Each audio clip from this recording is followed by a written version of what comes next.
The time has come, ladies and gentlemen, for Pac Man on the Nintendo Entertainment System. Now, Pac Man is a classic video game that I'm surprised I'm only getting around to now.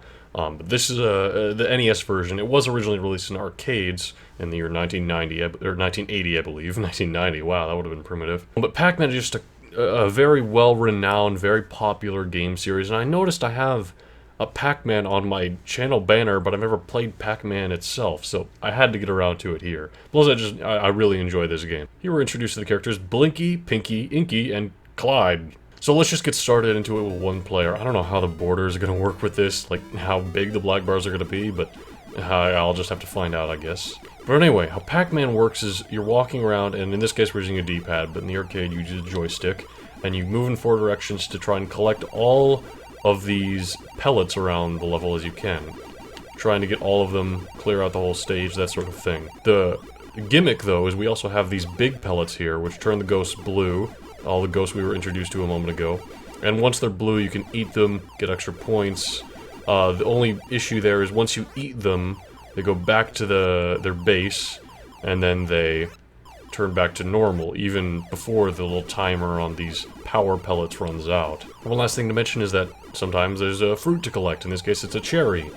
Actually, it can be other items that aren't fruit at all, but if you manage to get them, you get a extra bit of points. This is an arcade game, so points are a big objective. Also, you might have noticed me go from one side of the screen and come out the other. That's also a neat little mechanic this introduces, and wow, Blinky was just coming at me there. I believe they have nicknames aside from Blinky, Inky, and all that.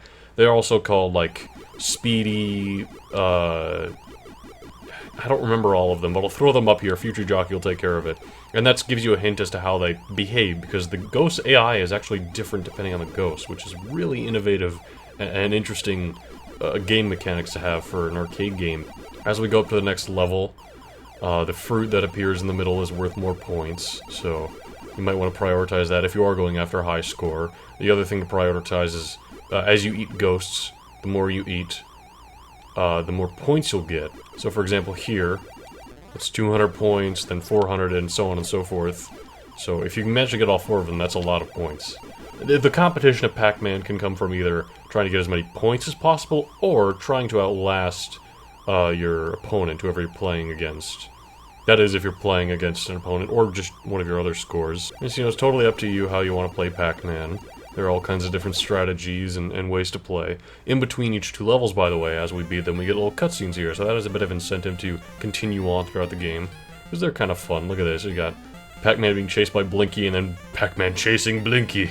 The sound effects for Pac Man are just so classic and lovable. Unfortunately, I don't have any audio myself right now. You guys are probably hearing it, but personally, I don't like wearing the earbuds, and I usually want to wear the hat for Let's Play, especially one-off ones, so...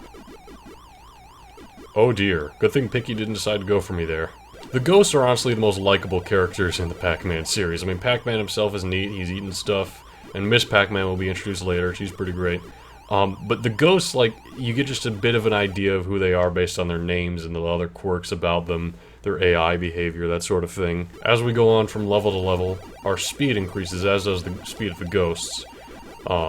That's about all you get for any gameplay variation, unfortunately. But it does make these latter bits more challenging. You gotta react to everything that's happening much quicker. This is probably the best I've done in Pac Man, like...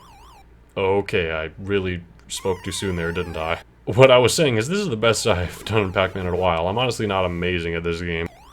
Oh dear, Inky... Oh, Clyde! Ugh. I'm pretty sure the AI with Clyde is he just kind of wanders about and maybe he'll get you. Got the apple. Oh no, oh no, oh boy, this is real bad. Yep, I should have gone up there. But Clyde, he could have messed me up.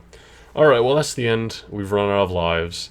And because this has been a really short gameplay, I just want to quickly show off there is a 2-player mode in which, well, unfortunately it's not you and your friend both scouring the maze at the same time. That is in later ports and versions of Pac Man, which that is a lot of fun. I might have to play the Sega Genesis version of Miss Pac Man, which is just a really great version and a really great way to play Pac Man. But in this 2-player mode, it's just one player goes and then I might as well show off. When you die, I'll let this guy get me. Good job, Inky. Now the control is switched to the second player, just like kind of Mario 1 style, and I don't have any means of controlling the second player, so I guess I'm just kind of stuck here. Let's see, let's take bets, everyone. Take bets in the comments. Put down a comment right now, pause the video. Who is going to get Pac Man?